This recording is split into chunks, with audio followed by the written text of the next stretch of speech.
Kebocoran.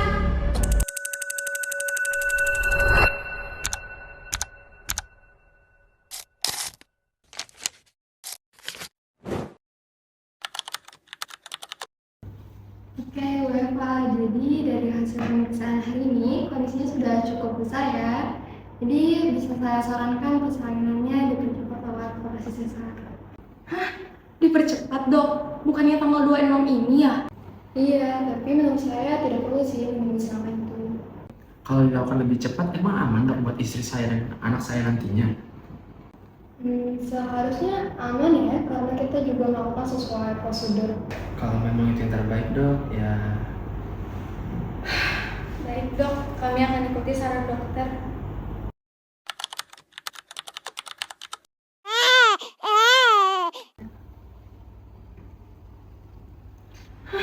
Yan, kenapa? mau lihat perut dede kok bengkak. Oh iya, dia juga badannya panas lagi. Iya, tadi ayahnya juga berdarah. Kayaknya ini ada yang aneh ya. Iya, ini nggak normal. Ayo dah kita bawa ke dokter. Ayo.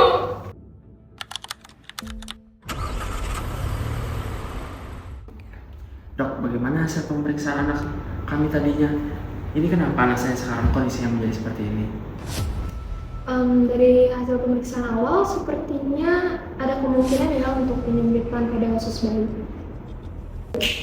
Kalau begitu, tolong tangani segera dok. Maaf Bu, Pak, tapi untuk penanganan operasi sepertinya tidak dapat dilakukan di rumah sakit ini karena alatnya belum tersedia. Jadi akan saya rujuk ke rumah sakit lain saja.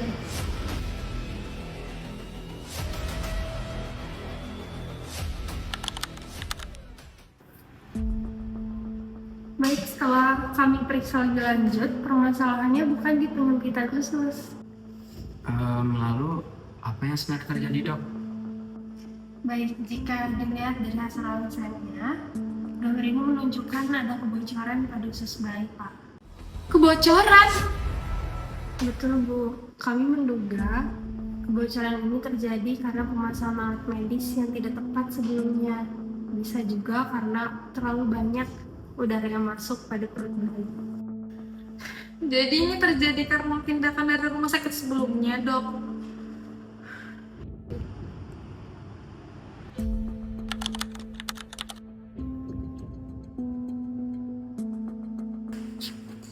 Baik, saya sudah mendengar seluruh kronologi yang Bapak dan Ibu telah sampaikan kepada saya.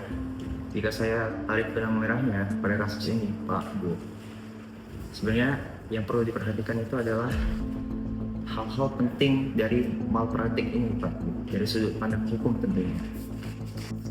Sebenarnya kami ingin tahu apakah ini merupakan sebuah kelalaian medis. Begini, Pak, Bu, jika benar kebocoran usus yang terjadi pada anak Bapak dan Ibu itu disebabkan karena pemasangan alat medis yang tidak tepat, maka sebenarnya ada indikasi malpraktik, Pak, Bu, pada rumah sakit yang Bapak dan Ibu lakukan operasi di situ. Begitu Pak. Sebenarnya dari kami juga sudah meminta rekam medis anak kami, namun dari pihak rumah sakit itu belum ada memberikan sampai sekarang. Pak, Bu, sebenarnya ada indikasi maladministrasi pada rumah sakit tempat persalinan gitu. Karena pada dasarnya pasien itu memiliki hak untuk mendapatkan rekam medis. Hak tersebut diatur dalam Undang-Undang Nomor 17 Tahun 2023 tentang Kesehatan. Bahwasanya setiap pasien itu mendapatkan hak yang sama untuk mendapatkan informasi rekam medis tentang kesehatan dan juga informasi pelayanannya. Berarti seharusnya rumah sakit itu memberikan kepada kami rekam medisnya Pak. Jadi bagaimana tahapan yang harus kami lakukan? Betul, Pak. Selain itu, seluruh tindakan medis itu mesti dilakukan setelah persetujuan dengan pasien, Pak.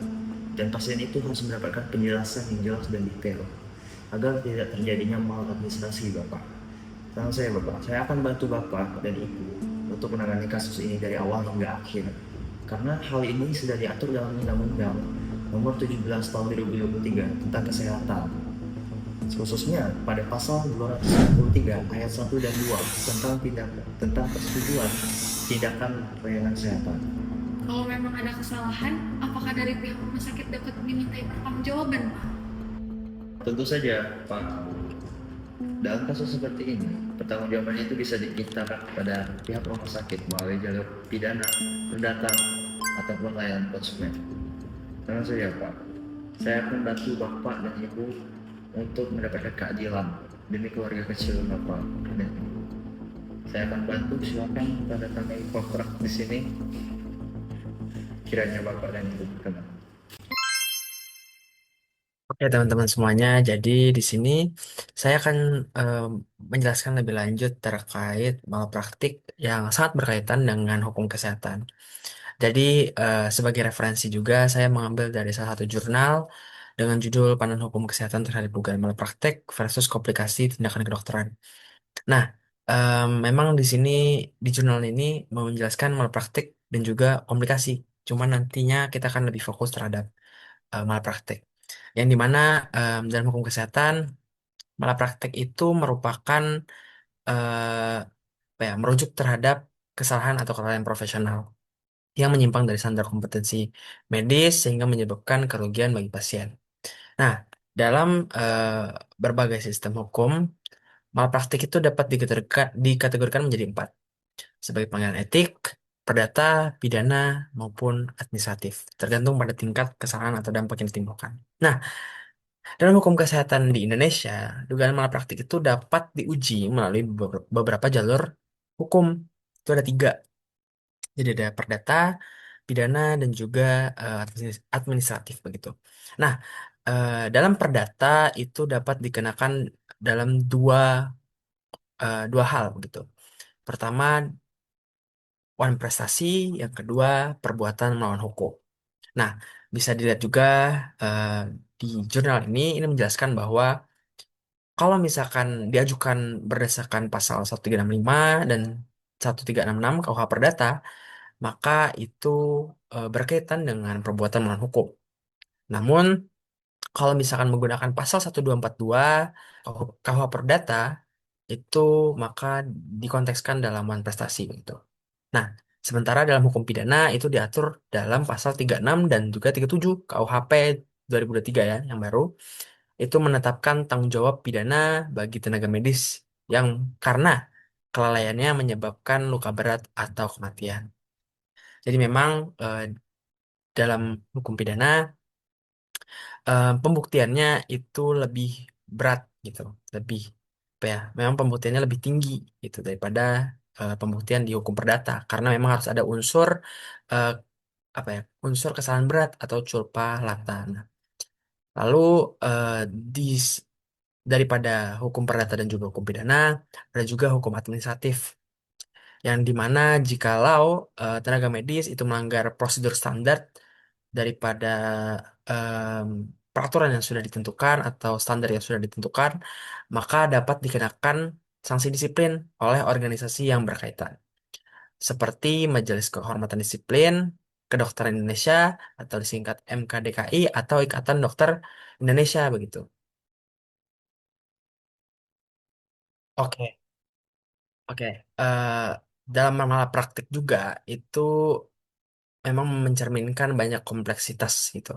Kompleksitas hubungan antara profesi medis dan sistem hukum yang ada itu. Karena seperti yang jurnal ini katakan, secara umum malapraktik dipahami sebagai kesalahan profesional yang melibatkan pelanggaran standar profesi dan berdampak pada hak pasien. Nah, dalam konteks hukum kesehatan di Indonesia, eh, istilah malapraktik tidak secara eksplisit digunakan dalam peraturan perundang-undangan. Prinsip-prinsip tanggung jawab hukum atas malapraktik itu telah diakumulasi dalam berbagai instrumen hukum yang berlaku. Nah, memang pertama, memang yang di sini yang paling berkaitan adalah hak daripada pasien dan juga eh, apa ya, kejelasan standing position daripada standing position hukum dari tenaga medis begitu. Jadi memang dalam hukum Indonesia terutama memang secara tidak eksplisit menjelaskan terkait malpraktik. Namun prinsip-prinsipnya seperti pelindungan hak terhadap pasien itu memang diatur dalam instrumen hukum yang ada di Indonesia begitu. Dan juga malpraktik dalam dunia kesehatan itu tidak hanya dipandang sebagai tanggung jawab tenaga medis atau tanggung jawab dokter saja, eh, bukan secara individu, namun dapat tanggung jawab tersebut itu melibatkan institusi kesehatan, yang dimana biasanya itu adalah rumah sakit. Nah, dalam ranah hukumnya, rumah sakit itu bisa untuk dimintai pertanggungjawaban berdasarkan prinsip vicarious liability atau yang dikenal juga sebagai tanggung jawab pengganti.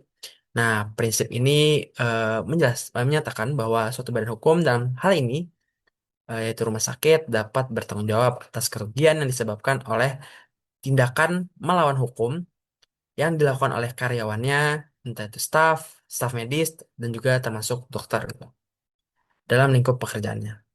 Dengan kata lain, rumah sakit dapat bertanggung gugat atas kesalahan dokter-dokternya dengan syarat dapat disebutkan bahwa tindakan dokter tersebut dilakukan dalam rangka melaksanakan kewajiban atau tugas yang diberikan oleh rumah sakit begitu.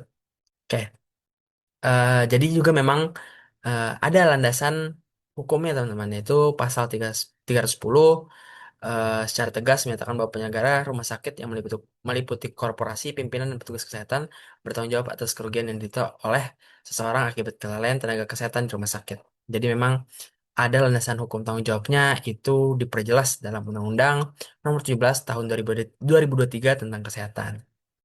Oke, dalam studi kasus yang nyata yang sudah kami eh, ambil begitu, itu menunjukkan bahwa memang kita menjelaskan sedikit tentang pelayanan kesehatan gitu, karena pelayanan kesehatan itu berkaitan maladministrasi, namun tindakan daripada dokter atau tenaga medis itu malapraktik begitu. Jadi memang ada kaitan antara maladministrasi dan juga malapraktik begitu. Nah, dalam pelayanan kesehatan pada awalnya memang lebih berfokus pada upaya penyembuhan.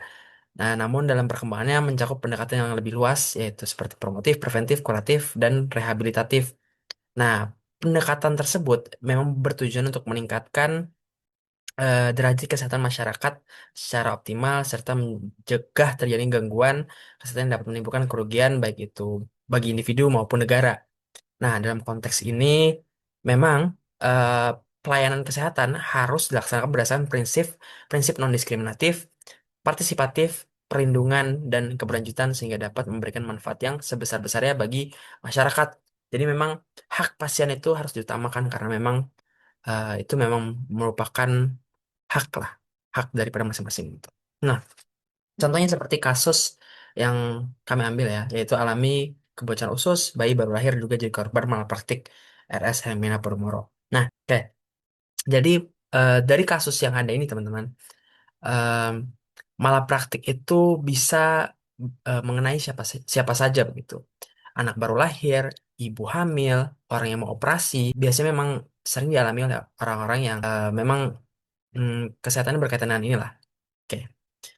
Namun ini jelas bahwa hubungan antara tenaga medis dan pasien bukan hanya sekedar hubungan pelayanan kesehatan, tapi juga memiliki aspek hukum begitu. Nah, dalam sistem hukum di Indonesia itu kan sudah jelas bahwa perlindungan terhadap pasien diatur dalam beberapa peraturan. Salah satunya adalah Undang-Undang Nomor 17 Tahun 2023 tentang Kesehatan yang menegaskan bahwa pasien memiliki hak untuk memperoleh pelayanan kesehatan yang aman, bermutu, dan bertanggung jawab. Selain itu juga tenaga medis juga memiliki kewajiban untuk menjalankan praktik kedokteran sesuai dengan standar profesi, standar pelayanan medis, dan juga standar operasional prosedur. Jika terjadi dugaan malapraktik, maka pasien dapat menempuh berbagai jalur penyelesaian, mulai dari pengaduan, mediasi, hingga proses hukum. Yang sudah tadi dijelaskan, ada dua, tiga bahkan.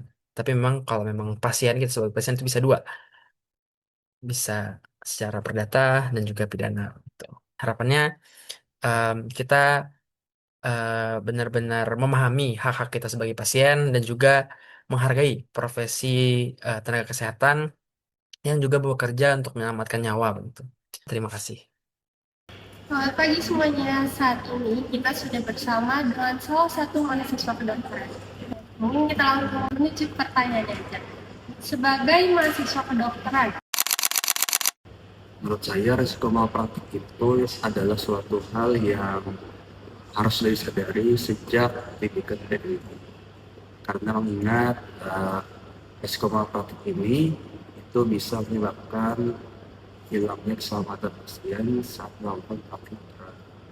Sehingga saya memandang psikologi ini sebagai pengingat agar suatu saat nanti ke depannya saya sebagai dokter itu bisa melakukan praktek sesuai dengan standar prosedur maupun etika kedokteran, sehingga saya bisa meminimalisir terjadi malpraktik satu.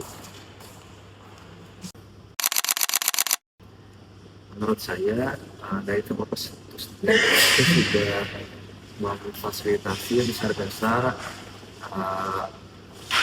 pendidikan yang berguna untuk mencegah adanya malpraktik itu sendiri, yang mana dasar-dasar ini seperti prosedur keselamatan pasien, kemudian prosedur yang sesuai dengan standar kesehatan, serta kode etik dokter itu sendiri. Walaupun begitu, hukum yang terkait dengan resiko malpraktik ini mungkin bakalan lebih diperdalam saat mahasiswa dokter itu sendiri sudah menepati jenjang ke yang lebih tinggi seperti klinik maupun bekerja sebagai dokter. Berarti saat ini sudah cukup, tapi nanti akan diperdalam lagi dengan melalui jenjang berikutnya. Ya. Baik, kita lanjut ke pertanyaan berikutnya.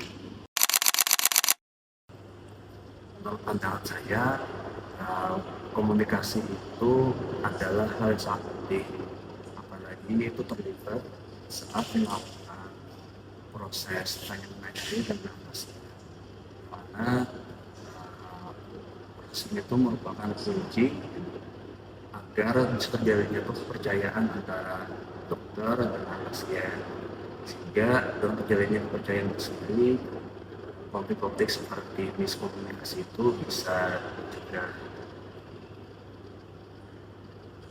Baik, mungkin itu saja dari kami. Sampai jumpa di episode berikutnya. Dari kasus dan pembahasan yang telah kita dengar dan juga kita lihat, dapat disimpulkan bahwa malpraktik adalah kesalahan atau kelalaian tenaga medis yang dapat menimbulkan kerugian bagi pasien seperti luka, cacat, dan juga kematian. Nah, hal ini biasanya dilakukan karena tidak sesuai dengan standar pelayanan medis atau prosedur yang seharusnya dilakukan. Dalam perspektif hukum, malpraktik dibedakan menjadi 3 bentuk. Yang pertama ada kriminal malpraktis, yang kedua ada sivil malpraktis, dan yang ketiga ada administratif malpraktis.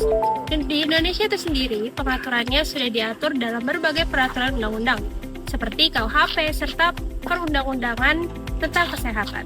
Dengan demikian dapat kita pahami bahwa profesionalitas, tanggung jawab, dan kesesuaian prosedur pelayanan medis itu sangat penting untuk menjamin keselamatan pasien.